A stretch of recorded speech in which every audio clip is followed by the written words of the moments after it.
Hi, welcome everyone yet again to another Ticket Freaks 212. I am your host, Carlos, and as always, we're here to talk to you about movies. On today's movie topic, we will be discussing Dallas Buyers Club. Tested positive for HIV. Have you ever used intravenous drugs? Have you ever engaged in homosexual conduct? Homo. You say homo? You made a mistake. In 1985, Dallas electrician and hustler Ron Woodruff works around the system to help AIDS patients get the medication they need after he himself diagnosed with the disease. Dallas Buyers Club, made in 2013 as a biography, drama, and history, directed by Jean-Marc Vallée, screenplay by Craig Porton and Melissa Wallach. Its cast includes. So let's begin talking about the film. Let's talk about Jean-Marc Vallée, I think his name is. Sorry, I'm very terrible with names, you know that. His direction in this film was awesome. It was just amazing how it was done. Storytelling, narration, the performance by the characters, the talent that was brought in the film. I couldn't get enough of how interesting, and plus the message in the film was very unique. You probably wouldn't understand, or maybe you probably don't know if there is a message in the film, but it was. To me, Jennifer Gardner, I am not a Jennifer Gardner fan. I need it. It doesn't work that way, Mr. Woodruff. I just don't see it. She just didn't stick out to me in this film. I will say that Matthew McConaughey and Jared Leto were probably the two people that were out there, in my opinion. But if I had to say which one was the top one in there, I would say Matthew McConaughey. He put the dedication in the film, dedicate for the character. He actually lost some weight for the dedication of this character. He had to play this performance in a very unique way of playing this redneck with heterosexual type of feel to himself, and along with that with greed. But then once his life is in a different perspective, I thought it was a great performance how it switched off and how it changed his ways in certain ways. Considering that now, but the sad part about that is that he had to experience that change when life and death had to come right knocking on his door for that realization, which is really sad to say.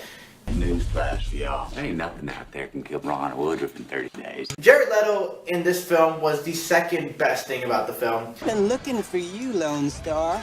Not only that, he was the light to Matthew McConaughey's character. And he played this very, very polite, not actually pushing towards Matthew McConaughey's stubbornnness in his ways, but he actually won him over with kindness in a sense. So I thought that was really interesting about the film. Like I said, Jennifer Gardner just sticks out to me in this thing. The story was amazingly done. It's such a tragedy how it was actually based on a biography of a certain character who was actually real in real life. It's one of those films that must be seen. It does have a very strong message. The story was great from beginning, middle, and end. I have no negative things to say. The beginning gave us the thunderstorm of the reality. The middle took us to a journey we never thought possible, and the ending really just was the icing on the cake. The film went a different route, I believe, and as far as where AIDS come from and so forth. Instead of going towards the homosexual direction, they actually went to a straight direction from a straight perspective, which I thought was actually really well done. As far as a possible sequel, well, let's see here. It made $30 million. The budget was $5 million.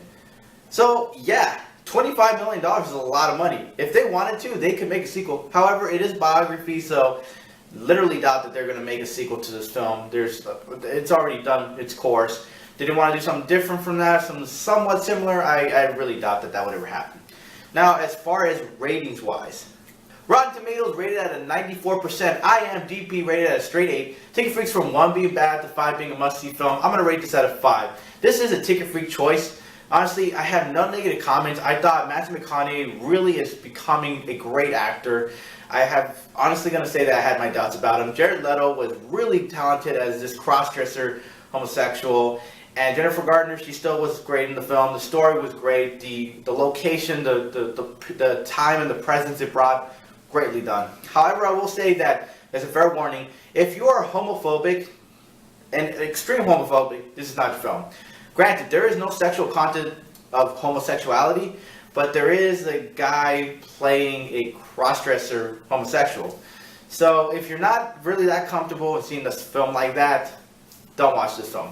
Anyways, if you have any questions, comments, or concerns, please wait at the end of the credits. There's a contact information so you can reach me and ask me anything about movies. That'll do it for us today, guys. I hope you guys enjoy the show. Please subscribe or tell a friend, and I hope to see you guys next time, okay? Peace!